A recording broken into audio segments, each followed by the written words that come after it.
Detroit Rock City! Welcome to a very special episode of This Week in the Scene. Live from Eastern Beach, we bring to you This Year in the Scene. I'm your host, Will Anderson, and this year in the scene, local band Cool Dad have played a grand total of under 10 shows, proving in fact they have fallen off. Despite this, they finally have achieved more followers on Instagram than the former Mundane Jane account. This year in the scene, local band Left at the Avenue have released more tracks than they've deleted, which is very impressive considering their track record. But it's not as impressive as their recent appearance at BTV. Fingers crossed they cooked better in their set than the Band from the Kitchen episode, a video rumoured to have taken longer to release than Cool Dad's album 1971. This year in the sea. Our budget has finally increased and we now own a green screen.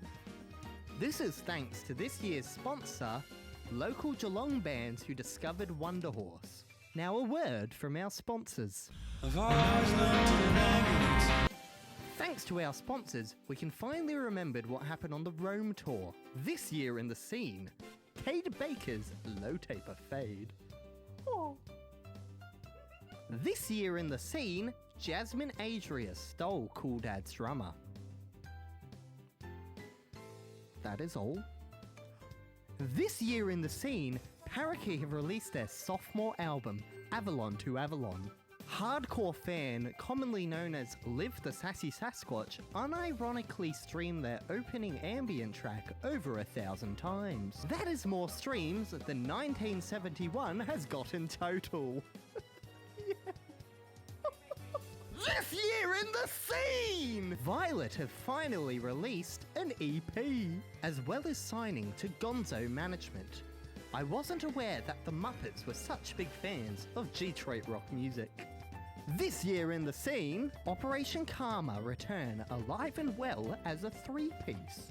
This makes almost every band in Detroit Rock City a three-piece now, dubbing 2025 as the year of the three-piece, including acts in alphabetical order: Blonde House, Breach from Cool Dad, Operation Karma, Violet.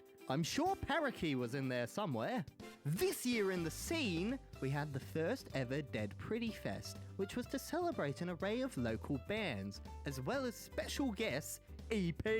A band most people thought was a joke, considering their Beat magazine article had a more in-depth lore than the recent episode of Stranger Things, before we all realised they were totally awesome, super tubular, and definitely more sick than Lockie DeMarcy ever was. Rest in peace, my guy.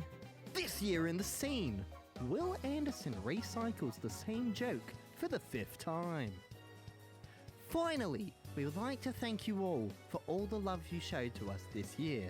You made it truly amazing. Next year, we hope to do more than sit around for 6 months and wait for an album to come out. But we would like to thank you anyways for your patience for when it eventually came out in July. We love you all, and we hope you have a happy new year. Love from your host, Will Anderson, camera operator, Cali, Georgia, and our exploded, retired host, Cade Baker. We'll see you next year in the scene.